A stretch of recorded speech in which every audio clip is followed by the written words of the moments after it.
So hello hello hello भाई, calculus के day 5 में तुम्हारा स्वागत है। और अब अपन बिना किसी टाइम वेस्ट के सीधा वीडियो पे चलते हैं, क्योंकि आज की वीडियो शायद थोड़ी बड़ी हो सकती है। ठीक है, क्योंकि आज अपन बात करेंगे बहुत ही तगड़े टॉपिक जिसको हम कहते हैं एप्लीकेशन ऑफ डेरिवेटिव। यार अब देखो, तुम जो भी सीखते हो अपनी लाइफ में, अगर उसका कुछ एप्लीकेशन ही नहीं है तो भाई वो यूजलेस चीज़ हो गई ना। मतलब कुछ लाइफ लेसन तुमने सीखा तो उसको भी तुम कहीं अप्लाई करोगे आगे चल के, या तुमने कुछ भी चीज़ सीखी तो तुम्हें उसे अप्लाई करना आना चाहिए या उसका कुछ एप्लीकेशन होना चाहिए, वरना वो क्या है, यूजलेस है। तो यार डेरिवेटिव्स का वैसे तो देखो एप्लीकेशन बहुत सारे हैं। ठीक है, तुम tangent, normal, increasing, decreasing, maximum, minima और भी बहुत चीज़ें। ठीक है, रेट ऑफ चेंज हो गया। बट अपने को देखो एमएल में किस चीज़ की जरूरत है, एमएल में दो इंपॉर्टेंट चीज़ों की जरूरत होती है। पहला हो गया तुम्हारा इंक्रीजिंग डिक्रीजिंग, इंक्रीजिंग डिक्रीजिंग हो गया। ठीक है, इंक्रीजिंग डिक्रीजिंग है ना। और दूसरा हो गया तुम्हारा मैक्सिमम मिनिमा। ठीक है, जिसमें कि जो मैक्सिमम मिनिमा है वो तो बहुत ही इंपॉर्टेंट है, क्योंकि वो मेनली तुम्हारा ऑप्टिमाइजेशन में उसका बहुत काम आता है। ठीक है, तो सबसे पहले अपन फटाफट एक दो चीज़ें देख लेते हैं। ठीक है, जिससे अपने को पूरे लेक्चर में कहीं भी टॉपिक से भटकना ना पड़े, है ना, टॉपिक से भटकना ना पड़े। तो अब देखो, अब इस पे आते हैं। सबसे पहले यार, क्या मैं तुम्हें ये बता चुका हूँ कि D Y by D X क्या होता है? D Y by D X मैं तुम्हें बता चुका हूँ, पर क्या मैंने तुम्हें ये बताया है कि इसी को अपन स्लोप कहते हैं या इसी को अपन टेन थीटा कहते हैं? अब टेन थीटा में थीटा क्या है भाई? तो अब सपोज करो कोई भी कर्व है, ये तुम्हारा कोई कर्व है। ठीक है, और मेरे को इस पॉइंट पे कुछ टेंजेंट निकालना है। ठीक है, तो मैं क्या करूंगा, D Y by D X क्या क्या होता है basically? D Y by D X तुम्हारा क्या है भाई? तुम्हारा टेंजेंट है। ठीक है, D Y by D X क्या होता है? टेंजेंट होता है यहाँ पे। इस पॉइंट पे अब मुझे इसका स्लोप निकालना है। ठीक है, सपोज करो इस पॉइंट पे इस कर्व का स्लोप कितना है वो मुझे निकालना है। तो मुझे कौन निकाल के देगा? वो मुझे D Y by D X निकाल के देगा। वो मुझे कौन निकाल के देगा? D Y by D X निकाल के देगा। और इस लाइन को मैं क्या कहता हूँ? इस लाइन को हम क्या कहते हैं? इस लाइन को हम कहते हैं टेंजेंट। हमने बचपन में पढ़ा था, हमने 10th क्लास में मेरे ख्याल में फर्स्ट टाइम हमने टेंजेंट्स पढ़े थे। टेंजेंट क्या होता है कि कोई ऐसी लाइन जो किसी कर्व को एग्जैक्टली एक पॉइंट पे टच कर रही हो, या कट बोल लेते हैं कोई लोग, पर मैं टच ज्यादा प्रेफर करता हूँ। ठीक है, मान लो ये कोई सर्कल है तुम्हारा, इस पॉइंट पे मैंने एक लाइन ड्रॉ करी तो वो एग्जैक्टली एक पॉइंट पे ही उसे टच कर रही है, तो इसको अपन क्या कहते हैं? उसका टेंजेंट। इसको हम क्या कहते हैं? उसका टेंजेंट। ठीक है, तो हमने टेंजेंट समझ लिया क्या होता है। तो अब देखो, अब सपोज करो कि यहाँ पे तुम्हारे पास एक ग्राफ है जिसपे ये प्लॉटेड है। ठीक है, तो अब ये जो तुम्हारे टेंजेंट है, ये यहाँ पे जो एंगल बना रहा है ना, यहाँ पे जो एंगल बना रहा है वही तुम्हारा tan थीटा का थीटा होता है। वही तुम्हारा tan थीटा का थीटा होता है। कि मान लो कोई भी आंगा वांगा कर्व है। ठीक है, अब मैंने कहा तुम्हें कि भाई इस पॉइंट पे उसका मेरे को वो निकाल के दिखाओ, तो ये ऑब्वियस सी बात है, ये कर्व कहीं ड्रॉ हुआ होगा। ठीक है, किसी एक्स वाई कोऑर्डिनेट में से हमने ड्रॉ किया होगा, और इस पॉइंट पे इसका टेंजेंट निकालना है। तो यहाँ पे जो वो थीटा बना रहा है उसी को हम tan थीटा का थीटा कंसिडर करते हैं। ठीक है, वही tan थीटा का थीटा होता है। और इस पे हम और भी बातें करेंगे आगे चल के। फिलहाल अपने को इतना समझ में आ गई भाई, D Y by D X slope है। स्लोप क्या होता है? कोई भी चीज कितनी स्लैंटेड है। ठीक है, कोई भी चीज कितनी, कोई लाइन कितनी टिल्टेड है, उसी को हम स्लोप कह देते हैं। ठीक है, तो अपने को ये एक प्यारी सी छोटी सी चीज समझ में आ गई है ना। अपन आगे चलते हैं। अब देखो यार, अगर मैं सबसे पहले चीज की तुमसे बात करूं कि भाई इंक्रीजिंग और डिक्रीजिंग क्या होता है, या हम किसी भी कर्व को कब बोल सकते हैं कि भाई ये यहाँ से इंक्रीजिंग है, ये यहाँ पे डिक्रीजिंग है, तो सबसे पहले अपन टर्मिनोलॉजी सीखते हैं कि भाई चार टाइप की टर्मिनोलॉजी इसमें यूज होती है जनरली। ठीक है, जिसे हम कहते हैं, एक होता है इंक्रीजिंग। ठीक है, एक हम कहते हैं इंक्रीजिंग, दूसरा हो गया स्ट्रिक्टली इंक्रीजिंग। ठीक है, थर्ड हो गया तुम्हारा डिक्रीजिंग, और फोर्थ हो गया तुम्हारा स्ट्रिक्टली डिक्रीजिंग। ठीक है, स्ट्रिक्टली डिक्रीजिंग। अब इन सब में डिफरेंस क्या है? एक तुम्हें चार ग्राफ बनाऊंगा मैं, उससे तुम्हें सब समझ में आ जाएगा। फर्स्ट ग्राफ, ठीक है, पहला ग्राफ है, इस कलर से बनाते हैं। ये तुम्हारा कोई फंक्शन है, फर्स्ट ग्राफ ये हो गया। सेकंड ग्राफ है, इसको अपन दूसरे कलर से बनाते हैं। ठीक है, दूसरे कलर से बनाते हैं कि ये ऐसे ऐसे ऐसे है। ठीक है, ये तुम्हारे दो ग्राफ हो गए। अब थर्ड ग्राफ बनाते हैं। थर्ड ग्राफ है तुम्हारा नॉर्मल, अपन ने जो एक कलर लिया था वही, कि भाई ये वाला। ठीक है, और देखो ग्राफ मतलब वो स्मूदी है। ठीक है, वो स्मूदी नहीं है, पर हाँ स्मूथ ही है, पर वो इसमें ऐसा दिख रहा है। ठीक है, अब देखो यार, तुम भी कंफ्यूज होगे कि ये चार टाइप की डेफिनेशन क्यों है यार, increasing, strictly increasing, decreasing, strictly decreasing. तो मैं तुम्हें सबसे फर्स्ट चीज, एक इंपॉर्टेंट चीज बता। देखो, किसी भी चीज को इंक्रीजिंग कब कहते हैं? किसी भी चीज को इंक्रीजिंग कब कहते हैं? मैथ की भाषा में या इन जनरल भाषा में किसी की चीज को इंक्रीजिंग तब कहते हैं जब वो डिक्रीज नहीं कर रही। जब वो डिक्रीज नहीं कर रही, मतलब कहीं पे भी वो डिक्रीज नहीं करनी चाहिए, वो इंक्रीजिंग है। ठीक है, उसको हम जनरली क्या कंसिडर करते हैं कि भाई हाँ ये इंक्रीजिंग है। ठीक है, तो ये जो तुम ये वाला ग्राफ देख रहे हो ना, ये वाला ग्राफ जहां पे मैंने अभी टिक मार्क मारा, ये वाला ग्राफ, इसमें क्या हो रहा है, फंक्शन यहां से यहां तक बढ़ रहा है, ये दिख रहा है अपने को। इंक्रीजिंग का मतलब क्या है कि जैसे जैसे तुम्हारा एक्स बढ़े वैसे वैसे वाई भी बढ़ना चाहिए, ठीक है, तो वो इंक्रीजिंग हो गया। तो यहाँ पे जैसे जैसे एक्स बढ़ रहा है वहां पे वाई भी बढ़ रहा है। अब यहाँ पे क्या है, ये वाला जो पार्ट है ना, ये वाला, यहाँ पे एक्स क्या है, कांस्टेंट है, मतलब सॉरी वाई क्या है, कांस्टेंट है, यहाँ पे वाई क्या है, कांस्टेंट है, और एक्स तुम्हारा अपनी वैल्यूज चेंज कर रहा है, ठीक है, बट वाई क्या कांस्टेंट है, तो इस ग्राफ को क्या कहते हैं अपन, कांस्टेंट कहते हैं, ठीक है।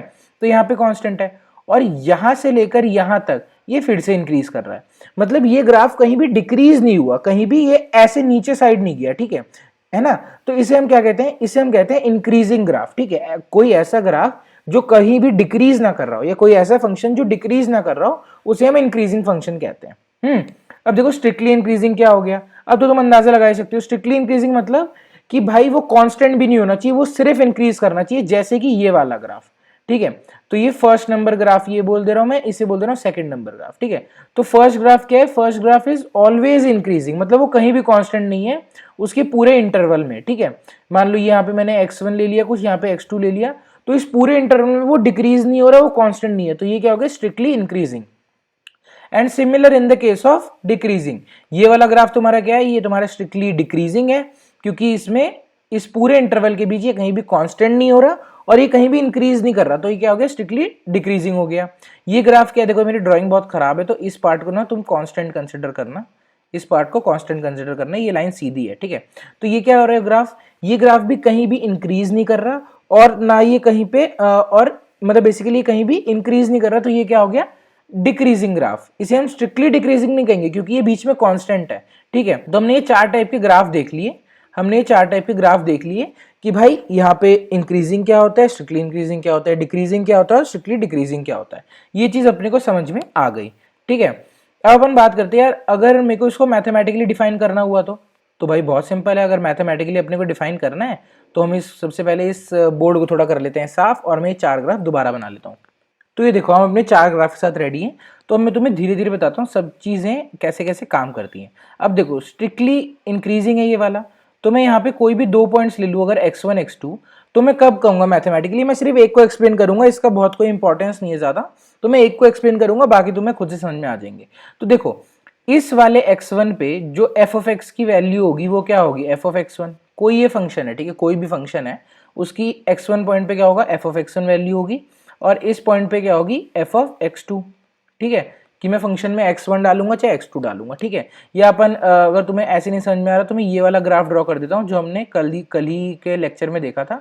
वाह मेरी ड्राइंग कितनी ज़्यादा अच्छी है यार, मतलब मैं कभी कभी मतलब शर्मा ही जाता हूँ, ठीक है। ये ग्राफ है फंक्शन, मैंने फिर कहा बहुत सुंदर फंक्शन है, मेरी ड्राइंग खराब है, ठीक है। y equals to X square का ये ग्राफ है, ठीक है।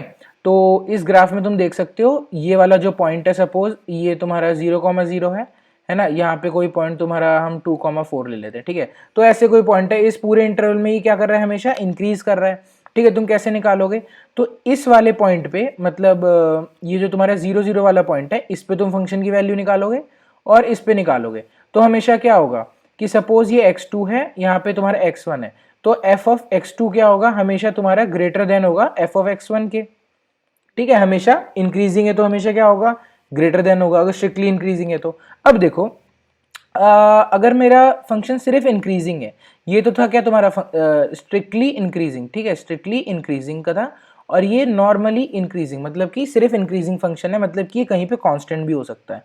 तो स्ट्रिक्टली इंक्रीजिंग और इंक्रीजिंग में क्या ही डिफरेंस आ जाएगा, एक ही मेजर डिफरेंस होता है बेसिक, कि देखो अब मान लो मैंने ये वाला पॉइंट लिया और ये वाला पॉइंट लिया, तब तो भाई सब बढ़िया है, ठीक है। ये x1 है, ये तुम्हारा x2 है, हमेशा x2 जो है x1 से बड़ा है।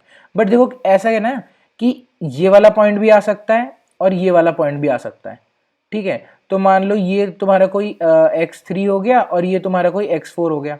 अब f ऑफ x3 जो है वो तो ऑब्वियसली तुम्हारा f ऑफ x4 के बराबर होगा, क्योंकि दोनों की चाहे मैं कोई भी x की वैल्यू ले रहा हूँ, y की वैल्यू तो वही आ रही है ना, सेम, ठीक है, तो दोनों बराबर होंगे।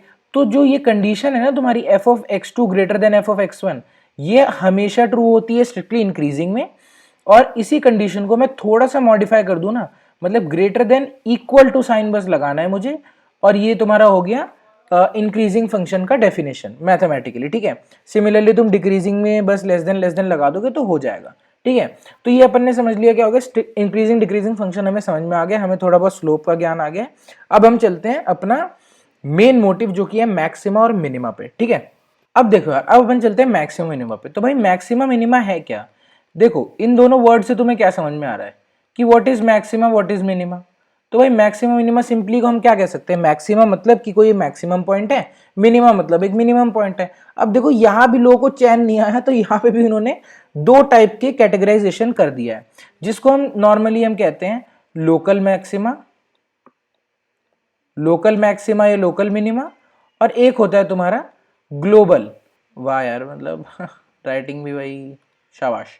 तो ये हो गया तुम्हारा ग्लोबल, या कभी कभी इसे हम एब्सोल्यूट कहते हैं, पर हम ग्लोबल ज्यादा प्रेफर करेंगे क्योंकि एमएल की दुनिया में ग्लोबल ज्यादा प्रेफर होता है, ठीक है।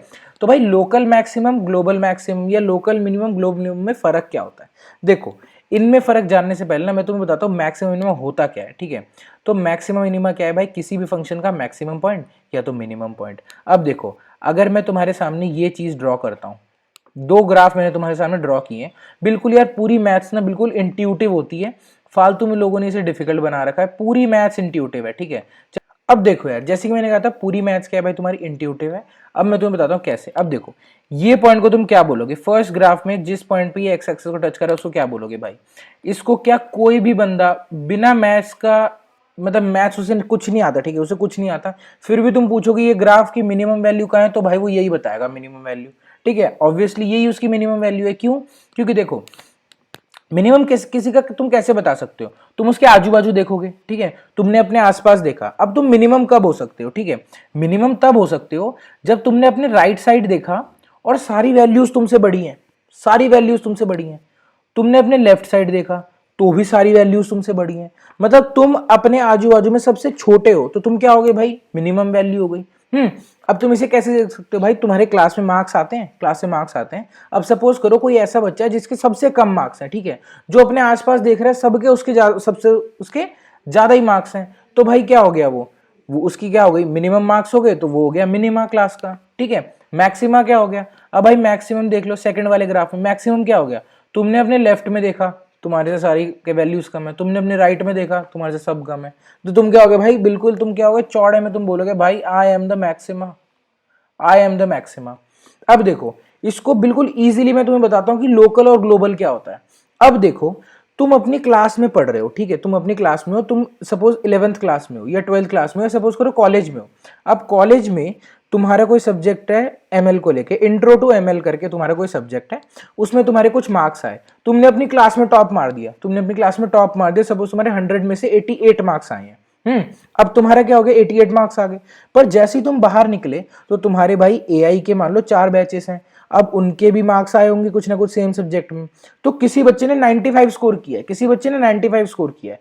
तो अब देखो इन दोनों में डिफरेंस क्या है, अब इन दोनों में डिफरेंस ये है, तुमने अपनी क्लास में टॉप मारा है, तो तुम क्या हो गए, अपनी क्लास के लोकल मैक्सिमा, तुम क्या हो गए, लोकल मैक्सिमा, मतलब लोकल मतलब अपनी लोकेलिटी तुमने देखी, अपने आसपास तुमने देखा, पूरी क्लास तुमने छान मारी, उसमें तुम्हारे से ज्यादा मार्क्स किसी के नहीं है, तो तुम हो गए लोकल मैक्सिमम, ठीक है। अब मान लो जिस बंदे ने 95 स्कोर किया है ना, जिस बंदे ने 95 स्कोर किया है और 95 ही उस सब्जेक्ट के हाईएस्ट मार्क्स हैं, सारे बैचेस मिला के उस सब्जेक्ट में मार्क्स जो हैं वो 95 ही हाईएस्ट हैं, तो वो हो गया global maximum, same concept with the minima. अब देखो उस सब्जेक्ट में सबसे कम मार्क्स मेरे आए हैं मेरी पूरी क्लास में, तो मैं क्या हो गया, लोकल मिनिमम, ठीक है। और मान लो मेरे से भी कम किसी के ना आए नंबर, किसी और बैच में किसी के नंबर कम आए मेरे से, तो वो क्या हो गया, और उसके सबसे लोएस्ट है, मान लो 100 में से 28 मार्क्स है सबसे लोएस्ट, और वो उसी बच्चे के हैं, तो वो क्या हो गया, वो ग्लोबल मिनिमम हो गया, अब इसको भाई देखो मैंने बोल तो बहुत चीजें दी, अब इसको ग्राफिकली कैसे देखें, तो भाई ग्राफिकली देखते हैं, एक ही ग्राफ से मैं तुम्हें सारा मतलब समझा दूंगा, और तुम अपने घर पे कोई सा ग्राफ बना लो, तुम उसका आज के बाद से लोकल मिनिमम ग्लोबल मिनिमम सब बता दोगे, ठीक है। तो देखो एक ग्राफ मैंने बनाया, अब ये ग्राफ है, ओ हो, तो इसमें तुम मुझे बता दो कि अब देखो मैं ये नहीं कह रहा, पहली बात ये यहां से क्लोज्ड है भाई, ठीक है, मतलब इसके आप बाहर कुछ नहीं है, ठीक है, तो ये मत सोचना कि इसके बाद भी कुछ है, ठीक है। तो अब बताओ इसमें से ग्लोबल मिनिमम ग्लोबल मैक्सिमम कौन है, ग्लोबल मैक्सिमम कौन है, ग्लोबल मिनिमम मतलब सबसे कम वैल्यू कहां पे है, यहां पे है भाई, फंक्शन की सबसे कम वैल्यू इस पॉइंट पे है, तो ये पॉइंट क्या हो गया तुम्हारा, global minimum, global minimum, global minimum. सबसे हाईएस्ट वैल्यू फंक्शन की कहां है, सबसे हाईएस्ट वैल्यू फंक्शन है यहां पे, ठीक है। तो ये क्या हो गया तुम्हारा, ये हो गया ग्लोबल मैक्सिमम, ये क्या हो गया, ग्लोबल मैक्सिमम, ठीक है। अब देखो, अब फंक्शन में और भी तो चीजें हैं। अब बताओ लोकल मिनिमम लोकल मैक्सिमम कहां है। भाई आपने तो कहा था लोकल मिनिमम लोकल मैक्सिमम, आपने बताया नहीं यार कितने होते हैं। तो भाई एक फंक्शन में कितने भी लोकल मिनिमम कितने भी लोकल मैक्सिमम हो सकते हैं, बट ग्लोबल मिनिमम या ग्लोबल मैक्सिमम सिर्फ एक होता है, क्योंकि ग्लोबली कोई एक ही बंदा रैंक 1 हो सकता है ना, बहुत सारे लोग नहीं हो सकते, कोई एक ही बंदा रैंक 1 आता है। तो ग्लोबल मैक्सिमम ग्लोबल मिनिमम सिर्फ एक ही होते हैं, but local maximum local minimum बहुत सारे हो सकते हैं। अब ये देखो, ये वाला जो पॉइंट है, ये वाला पॉइंट है, अगर मैं सिर्फ बहुत थोड़ा सा इंटरवल कंसिडर करूं, अगर मैं बहुत थोड़ा सा इंटरवल कंसिडर करूं, ये वाला और इतना इंटरवल अगर मैं कंसिडर करूं, तो इस इंटरवल में क्या ये अपने आसपास वाली सारी वैल्यू से बड़ा नहीं है। तो ये क्या हो गया, इस इंटरवल का ये हो गया तुम्हारा, ये हो गया लोकल मैक्सिमा, लोकल मैक्सिमा।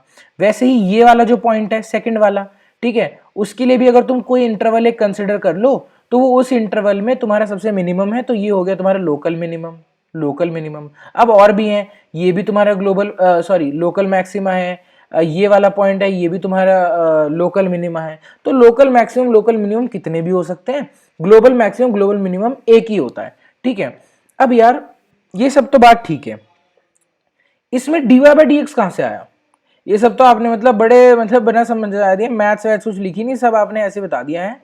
तो इसमें dy बाई डी एक्स कहां से आया, तो भाई dy बाई डी एक्स आया कि हम ये सब निकालते कैसे हैं, ये सब सारी चीजें जो मैंने तुम्हें बोली है तुम निकालोगे कैसे। तो देखो, अब ये जानने से पहले कि भाई मैं dy बाई डी एक्स निकाल के कैसे मैं मैक्सिमम मिनिमम बता सकता हूं, हमें एक बहुत ही इंपॉर्टेंट चीज जाननी जरूरी है कि भाई dy बाई डी एक्स जो होता है ना, वो पॉजिटिव और नेगेटिव कब कब होता है, ठीक है, कि वो पॉजिटिव कब होता है और वो नेगेटिव कब होता है। तो मैं बिल्कुल अगर मतलब सिंपल भाषा में बात करूं, तो अगर कोई भी फंक्शन इंक्रीजिंग है ना, तो उसका dy बाई डी एक्स हमेशा क्या आएगा, पॉजिटिव आएगा, स्ट्रिक्टली इंक्रीजिंग बोल लो। और अगर कोई भी फंक्शन डिक्रीजिंग है, तो उसका dy बाई डी एक्स हमेशा क्या आएगा, नेगेटिव आएगा, जिसको हम प्यार से स्लोप कहते हैं, ठीक है। तो ऑब्वियस सी बात है, अगर ये मान लो तुम्हारा कोई फंक्शन है, ठीक है, इसका मैं अगर ये वाला इंटरवल कंसिडर करूं, ठीक है, ये यहां से लेकर यहां तक का, तो ये क्या तुम्हें इंक्रीजिंग दिख रहा है, बिल्कुल दिख रहा है। तो इसमें किसी भी पॉइंट पे तुम अगर dy बाई डी एक्स निकालोगे ना, मतलब उसका टेंजेंट ड्रॉ करके तुमने एक एंगल निकाला, ये ऑब्वियसली ये किसी एक्स वाई प्लॉट पे तुमने ड्रॉ किया होगा, ठीक है। तो ये वाला जब तुम थीटा निकालोगे तो क्या आएगा, पॉजिटिव आएगा, ठीक है। तो इसका स्लोप क्या आएगा, तुम्हें हमेशा पॉजिटिव आएगा। बट जैसे ही ये फंक्शन जिस इंटरवल में डिक्रीज कर रहा होगा, मतलब देखो यहां से लेकर, मैं कोई और कलर का यूज कर लेता हूं, जैसे ये इस वाले इंटरवल में, ठीक है, मान लो ये x1 है और ये इंटरवल तुम्हारा x1 से x2 का था और ये तुम्हारा x0 से x1 का है। तो मतलब इस वाले इंटरवल में x0 से x1 वाले इंटरवल में फंक्शन तुम्हारा प्रॉपरली डिक्रीज कर रहा है। तो अगर जब भी फंक्शन डिक्रीज कर रहा है, तो तुम्हारा dy बाई डी एक्स क्या होगा, dy बाई डी एक्स क्या हो जाएगा, तुम्हारा नेगेटिव रहेगा। क्या रहेगा, नेगेटिव रहेगा। अब एक और इंपॉर्टेंट चीज, तो भाई मैं कांस्टेंट में क्या करूं, तो कांस्टेंट में क्या होता है, तुम्हारा dy बाई डी एक्स जो होता है वो हो जाता है जीरो। क्या हो जाता है, जीरो। क्यों हो जाता है, तो भाई इसके लिए तुम्हें बहुत ही इंपॉर्टेंट चीज जाननी जरूरी है कि tan थीटा की वैल्यूज किस पॉइंट पे क्या क्या होती हैं, किस पॉइंट पे क्या क्या होती हैं। तो मैं तुम्हें एक सेकेंड में बताता हूं। तो देखो, tan थीटा की जो वैल्यूज होती है ना, जिसे हम dy बाई डी एक्स भी कहते हैं, dy by D X equal to tan theta हम बोलते हैं। तो tan थीटा की जो वैल्यूज होती हैं वो 0 से 90 डिग्रीज तक, 0 से 90 डिग्रीज तक होती हैं पॉजिटिव, और 90 टू 180 होती हैं नेगेटिव, ठीक है। जिसको हम ग्राफिकली, अभी मैंने तुम्हें थोड़ी देर पहले दिखाया था कि अगर सपोज कोई कर्व ऐसा है अगर, ठीक है, तो तुम ये सारी लाइंस जो ड्रॉ कर पा रहे हो, ठीक है, ये सारी लाइंस है ना, ये सबका एंगल क्या है, 90 से कम है, मतलब 0 से 90 के बीच में आ रहा है। तो ये क्या हो गया, तुम्हारा पॉजिटिव स्लोप हो गया।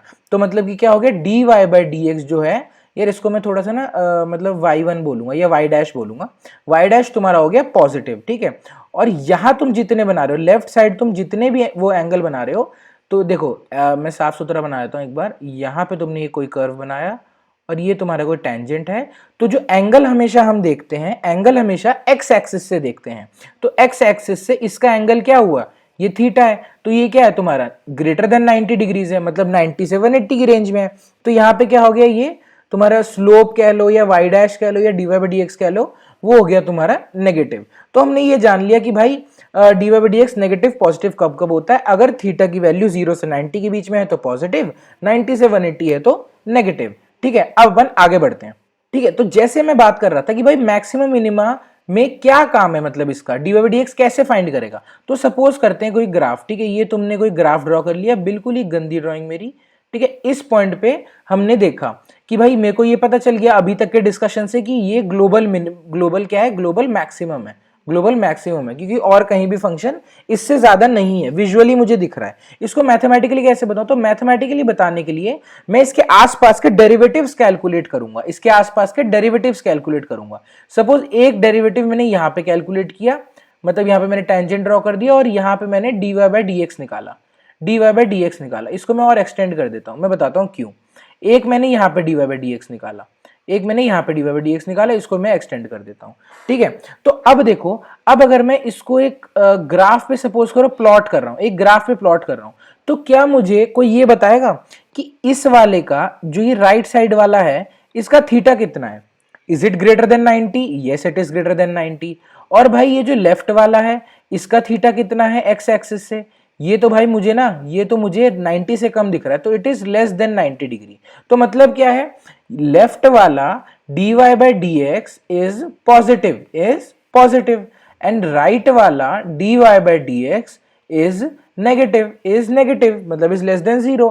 तो मेरे को क्या समझ में आया कि ग्लोबल मैक्सिमम कोई तभी हो सकता है जब उसके लेफ्ट के सारे डेरिवेटिव्स पॉजिटिव हो और राइट के सारे डेरिवेटिव नेगेटिव हो। ये मुझे समझ में आ गया, तभी मैं किसी को मैक्सिमम कहूंगा। तो भाई मिनिमम कैसे कहूंगा, तो भाई मिनिमम के लिए क्या होगा, एग्जैक्ट ऑपोजिट हमारे पास सिचुएशन आ जाएगी।